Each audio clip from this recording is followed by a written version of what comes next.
Hi, this is Mike with Apple Irrigation. I'm the Valley dealer in Hastings, Minnesota.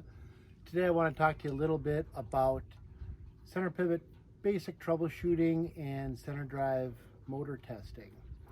First thing you want to do before you start your testing, make sure you have a good meter. If you've got one of those old Radio Shack meters that came over on the Mayflower, get rid of that sucker. Get yourself a nice fluke meter. The price of them have really come down. The ones that we like to use for kind of every day in our trucks at Apple Irrigation are these Fluke 117s. They're pretty economical, and they've got a lot of nice features to them. We also like to add on these Fluke T-Packs, which is a magnet that goes on the end, and it allows us to hang the meter on any magnetic surface. Another meter that I like to use, I keep it in the wife's car, so if we're out on a Saturday night and going out to dinner and we need to stop and troubleshoot an irrigator real quick, this little handy guy, the Fluke 101, gives you a lot of basic features that you can use for some very basic testing. First thing we want to do when we're testing a center pivot irrigator, we want to do, at least all the tests that we're going to show you, is tests that have the power off. There's 480 volts coming into this panel, and we want to make absolutely certain that power is dead. The Fluke 117 has a really nice volt alert feature. You just turn it to volt alert. This conduit is the incoming power, and right there we can see that there is live power coming into this panel. We're going to go over to the disconnect and shut power off, and I'll show you what that looks like. So here we are at the power panel. You want to find the disconnect for your irrigator. For this one that we're working on today, it happens to be this one. Shut the power off, and then we use a lockout tagout procedure. We put this little clip on.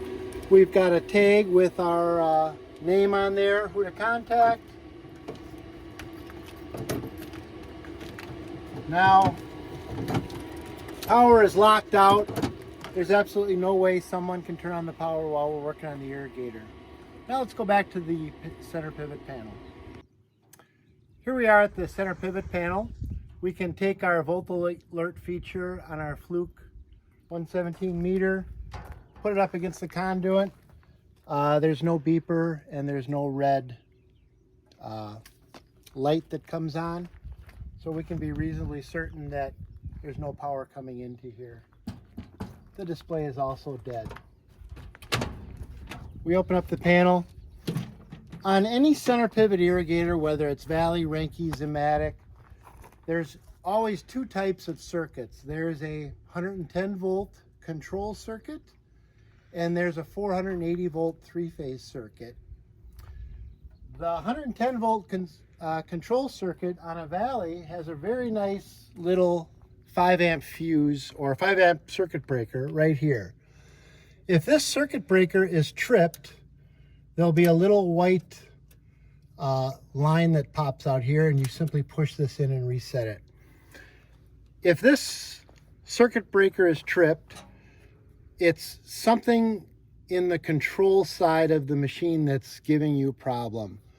The most likely thing is a end gun solenoid. If you have an end gun solenoid, it could be a shorted out tower light or something else in the control side of the things. If this circuit breaker is tripped, the thing that it will absolutely not be is a bad center drive motor or a bad booster pump. If you have a bad center drive or booster pump, that is going to be in the three-phase side of the circuit, and that's going to be the main control panel fuses that will blow when one of those components are bad. So first of all, let's go and test the fuses, and let's see what we have cooking. You could pop the fuses out and check them. I like to just use the fluke meter to test them. Go ahead and turn this dial to the beeper, as I call it. When you're making a complete circuit, the fluke meter is going to beep. So we can easily test each fuse. Power off, of course. That fuse is good. That fuse is good. That fuse is good. If one of these fuses were bad, it would not beep. And if one of them was bad, it's most likely a bad center drive motor or a bad booster pump. Now we're going to go to one of the towers. We're going to show you how to actually check the motor using the fluke meter. So here we are on top of the tower, and we're going to show you how to test the motor on a center pivot irrigator. This procedure is going to be the exact same for any brand of pivot, and there's actually two tests that you use to check the health of the motor. One is a phase-to-phase test where we ohm out each phase, and then we do a phase-to-ground test where we check each phase to ground. First thing you want to do is take your meter and put it on the ohms function, which is this little horseshoe. Now we don't know what the ohms are going to be, and we really don't care too much. We just want the ohm reading phase to phase to be similar to each other, and we want the ohm reading phase to ground to be either OL, which means open line, or a very, very nearly open value. So the first thing we'll do is we're going to check phase to phase. So I'm going on the contactor. You could do this on the motor, but I found it easier just to go up to the tower box and do it on the contactor. So we're checking black to blue. We're getting 18.7 ohms. Black to red, 18.7 ohms. And blue to red, 18.6 ohms. Our phase-to-phase test is good. There's nothing wrong with this motor. Now we do a phase-to-ground test. And we just go from here to a ground. We're reading OL on our meter. Again, OL on the next line to our meter. And on the next line, phase-to-ground, OL. So the motor on this particular tower is good. If you're testing a booster pump, it's going to be the exact same procedure. The tower box is a little busier on the booster pump box. One way to identify if you're on the booster pump contactor is on a valley. This will be a pink wire, or you just follow the booster pump lead into the tower box, and then you can figure out which contactor it's going to. Okay, so let's say we determine that the motor is bad. What do we do about it? Well, if it fails this test, let's not condemn the motor just yet. We're going to go down and take a look at a couple of other items. Okay, so here we are at the motor, and for demonstration purposes, we're just going to assume that it failed the motor test. Either we had a short phase to phase or a short phase to ground. The first thing we want to do is take a look at the motor drop cable. In some areas of the country, we get animals chewing on this cable, or the cable might have pulled out of the motor. Just take a look at the whole entire motor, or maybe it pulled out of the tower box.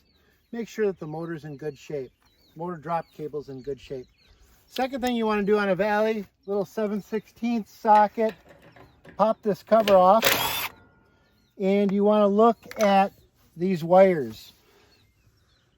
It doesn't happen very often, but sometimes this wire gets pinched in the cover when the machine is built, and it'll short out one of these leads.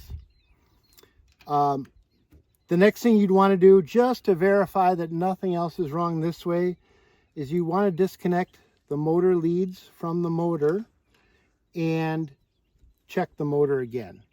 If the motor fails, well, it's either time for an entire new assembly, or if it's this newer style, you can still buy just this outer part called the stator. Now, when putting this motor back together, this is something really important. If you notice, all of these wires have numbers and writing on them. This one says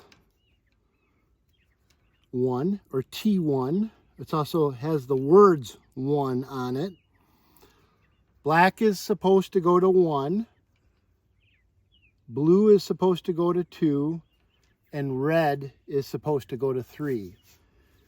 If you wire it this way and the guy that put your irrigator in for the first time wired it the first way, you're going to be reasonably certain that when you turn this motor on, or when you turn the new motor on, that it's going to go the right direction. But the very last check you should do before you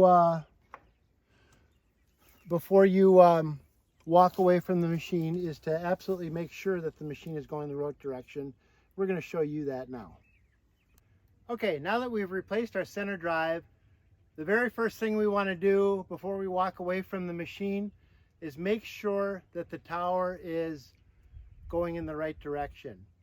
We're going to use Valley 365 to start our irrigator, and if it's going the wrong direction, every tower box has a black switch like this. You can simply turn it to off and it'll shut the irrigator down. So let's go into Valley 365 right now, and we're going to go into our irrigator. We're going to make sure the direction is set to forward. Forward on any irrigator is clockwise. We're going to hit the play button, and then we're going to send command. And in a couple of seconds, the irrigator will click in and it's starting to move. The irrigator is going forward, so we know that we've done everything correctly. And if for some reason it didn't go the right direction, we can quickly shut this button off.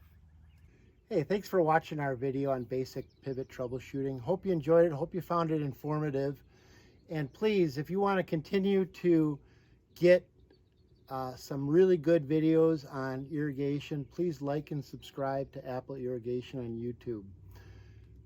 If you need parts or service and you're located in southern Minnesota, western Wisconsin, or Iowa, please give Apple Irrigation a call. We work on all brands of pivots, and we'll be happy to work on yours.